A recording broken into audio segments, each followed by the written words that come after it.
Hello everyone, I'm Costa, and in this video I'm gonna show you how easy it is to integrate Lottie files into Framer. All you gotta do is press Ctrl K on your keyboard, type in Lottie, and then it is their plugin.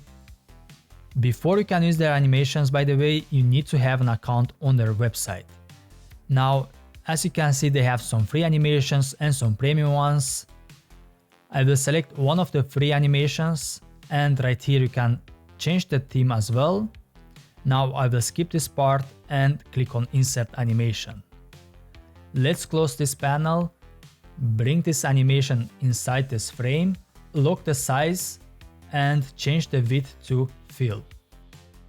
Now select Animation, and in here you can play with a lot of options. For example, if you don't want animation to play automatically, just click on No. And if you want to add a hover onto animation, click on Yes. Now let's preview this, and as you can see, when I hover on this animation, it's playing. Now let's see what happens if I click on No and click on Yes for autoplay. It plays automatically without me having to do anything. So there is a lot of other options.